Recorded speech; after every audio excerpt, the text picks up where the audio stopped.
So how has your ADD affected your life? ADHD has had a huge impact on my life, and because I was a girl, I didn't get diagnosed with it. Hmm. So I think the impact really was worse than it could have been. Treatment obviously makes a huge difference, Yeah. but you can't treat what you don't know about. Yeah. So I'm a little bit of an anomaly in the sense that I was extremely hyperactive, right? Yeah. So even if we knew about ADHD in girls, chances are I might not have been caught anyway because I was bouncing off the walls with the boys. So, I just would have fallen through the cracks.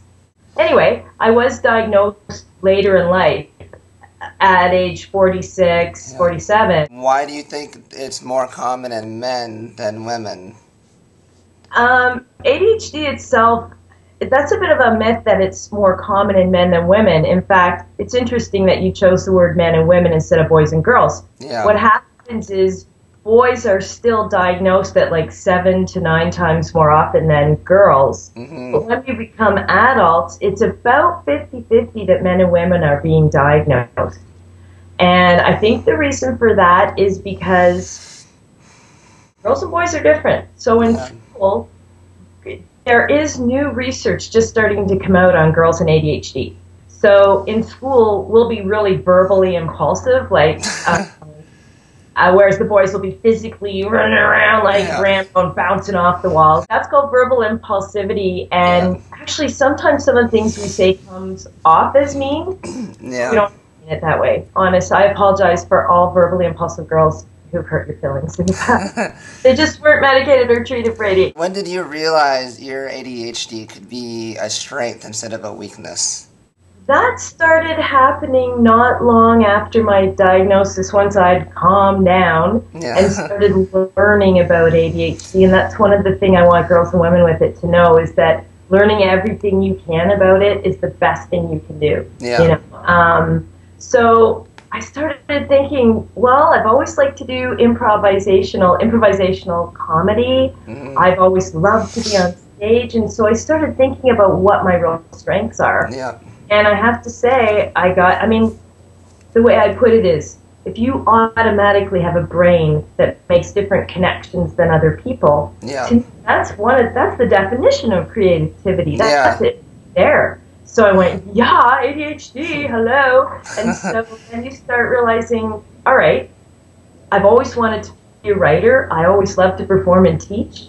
Now I have like the perfect reason to just go ahead and give it all I've got instead Hmm. of trying to figure Yeah. something that doesn't work and that doesn't use my strengths. It uses some things I'm really crappy at, and I'm doomed to failure. When did you decide to write a book about what you have learned?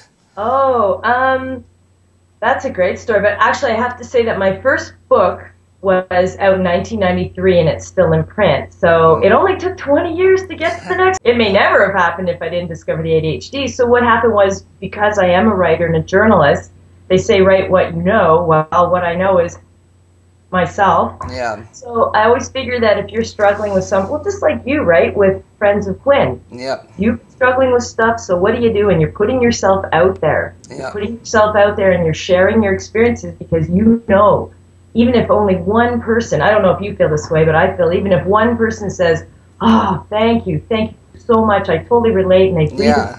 relief, and again, they can calm the hell down and go, all right, this chick's got it, she's moving forward, she's happy, she's loving life, maybe there's hope for me. So when I was diagnosed, at first, I'll be really honest, I was really mortified. I thought, you know what, I have all these sort of failures in my past, and now I also have a mental health disease, a condition. I thought my brain was the one thing I had going for me.